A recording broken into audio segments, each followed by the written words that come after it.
Feliz cumpleaños.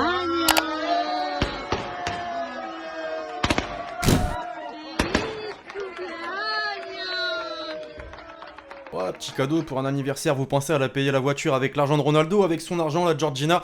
Question sérieuse. L'équipe, j'espère que vous allez bien. Aujourd'hui, on se retrouve pour une nouvelle vidéo, un Actu Foot surtout, une des séries phares de la chaîne YouTube que je n'ai pas sorti la semaine dernière. Pourquoi? En vrai, j'ai pas eu le temps, je vais pas vous mentir. Cette semaine était particulière comme chaque année, en fait, non, pas du tout, ça change rien pour nous, mais c'était quand même l'anniversaire de deux joueurs le même jour, puisque le 5 février est la date où Ronaldo et Neymar sont nés. Bon, à côté de ça, je vous rassure, aujourd'hui, ça parle concret. Et justement, on va rapidement entrer dans le vif du sujet. Je vous rappelle simplement que l'épisode du jour est sponsorisé par OneFootball, l'application numéro 1 sur toute l'actualité de ton sport favori.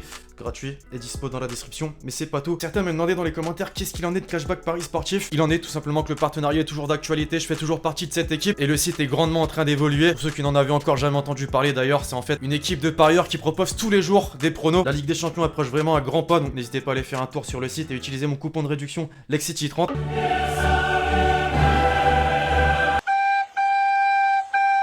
En parlant de la Ligue des Champions, justement, les Parisiens cette semaine, il y a une nouvelle qui a dû vous enjailler un petit peu de la même sorte que TK78 ici. Il me tue, putain.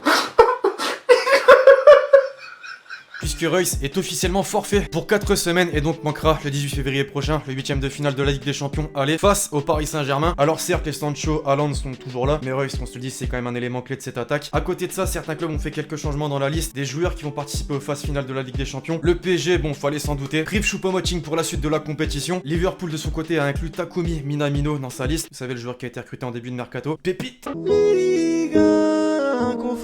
L'équipe, je pense qu'on est d'accord pour dire que la com dans le football, comme dans d'autres sports et d'autres domaines même, est grave important. Sur ce côté, le stade de Reims cette semaine pour annoncer la prolongation de 2 ans d'Unis Abdelhamid, c'était masterclass, vraiment. Plus de.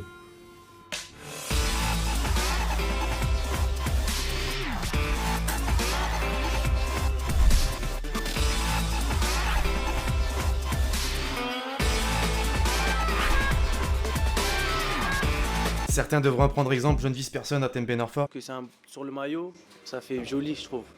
Plus sérieusement, que s'est-il passé dans notre fabuleux championnat de France qui est la Ligue 1 Conforama? Neymar, inévitable, il est archi performant ces derniers temps, notamment en 2020, puisqu'il détient déjà un record. Il est le joueur ayant réussi le plus de dribbles en Ligue 1 avec un nombre de 32. Seul bémol, le mois de février a débuté et vous avez capté qu'on est pile dans la période où généralement il se blesse ou plutôt fête son anniversaire. Il souffrirait d'une lésion chondrocostale suite au match contre l'Olympique Lyonnais il y a de ça quelques jours. Alors je vous rassure, généralement pour ce type de blessure, faut 7 à 8 jours de récupération. Il avait bel et bien l'air en forme, en tout cas lors de son anniversaire ce week-end. À côté de ça, si on regarde d'un point de vue extérieur du côté du PSG, c'est réellement une période maléfique. Quoi qu'on dise. Neymar déjà avec une blessure, Icardi qui marque plus depuis un mois et Mbappé qui se fout sur la gueule avec Tourelle. Les Parisiens va falloir le bannir ce mois de février réellement. Pour en terminer, le club de la capitale ces derniers jours a annoncé avoir lancé sa propre monnaie virtuelle, le dollar PSG. Nasser pourrait clairement faire ce même sur Twitter, puisque dites-vous que 20 millions de jetons virtuels de 2 € chacun vont être mis à la vente pour les fans du PSG. 20 millions de jetons chacun valent 2 €, qui feront en fait un bénéfice de 20 millions d'euros. Incroyable. Bon, c'est bien beau de parler du Paris Saint-Germain, mais l'Olympique de Marseille qui était un petit peu mal en point depuis la reprise du championnat avec un manque de victoire et quand même sur 15 matchs sans défaite, les Marseillais n'ont pas encaissé le moindre but en Ligue 1 en 2020. Moi je retiens surtout la forme de Dimitri Payet. Alors une petite question l'équipe, est-ce que vous pensez qu'il mériterait sa place pour l'Euro 2020?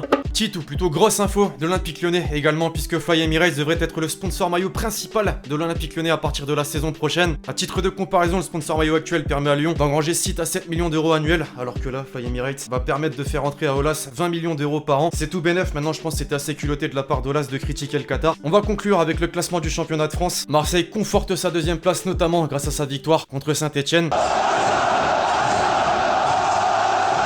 Fallait qu'on parle du Barça aujourd'hui l'équipe, puisque cette semaine le club catalan, plutôt Messi, a clairement fait quelque chose d'inhabituel, c'est-à-dire cracher publiquement sur un dirigeant de son propre club et en particulier Eric Abidal. Le français a affirmé dans une interview accordée à Sport que beaucoup de joueurs n'étaient pas satisfaits et ne travaillaient pas beaucoup avec Ernesto Valverde. Messi lui n'a pas manqué de lui répondre sur Instagram en story notamment. Sincèrement, je n'aime pas faire ce genre de choses, mais je crois que chacun doit être responsable de ses tâches et assumer ses décisions. Les joueurs de ce qu'il se passe sur le terrain, et nous sommes les premiers à reconnaître quand nous ne sommes pas bons. Les responsables de la direction sportive doivent eux aussi prendre leurs responsabilités et surtout assumer les décisions qu'ils prennent. Aïe. Ça a fait la une de toute la presse espagnole cette semaine et ça va même encore plus loin puisque le Times, célèbre média reconnu quand même, voit même là-dedans une possibilité pour Manchester City de se l'approprier l'été prochain en profitant notamment de Pep Guardiola qui le connaît très bien pour l'avoir entraîné il y a quelques années. En France, évidemment, vous vous doutez qu'on pouvait pas passer à côté de la rumeur Messi au Paris Saint-Germain, notamment avec Neymar, vers des retrouvailles entre Messi et Neymar au PSG. Bon, là clairement qu'on se le dise, on est dans le domaine de la science-fiction. D'ailleurs, pour conclure, on parlait de blessures. Le cauchemar continue pour Ousmane Dembélé puisqu'à peine revenu de sa blessure, il souffre d'une rupture complète du tendon proximal du biceps fémoral. Ouais, bon, en gros, il va manquer plusieurs mois de compétition, putain.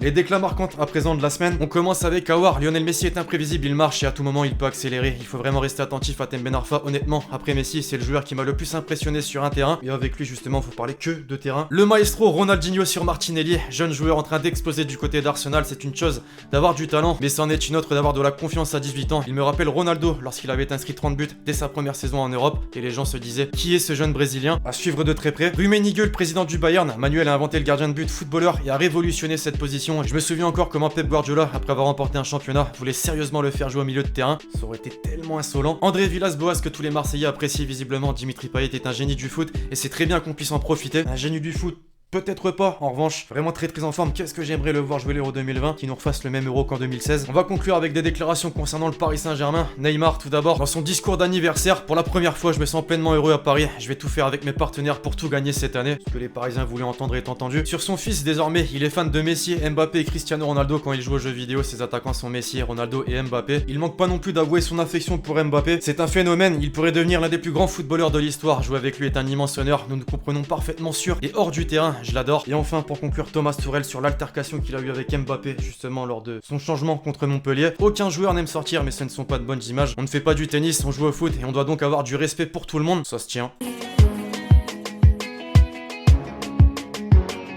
À présent, les tweets qui sont sortis du lot ces derniers jours et que j'ai décidé de sélectionner pour cette vidéo.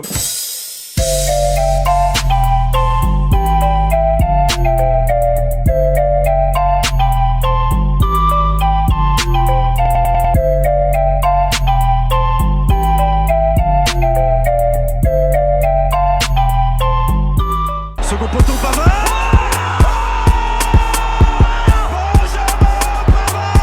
Alors c'est vrai que je le dis pas souvent, mais la Bundesliga est un championnat fantastique, vraiment. Avantage à Gladbach, Monsieur Alassane Plea à 2-1.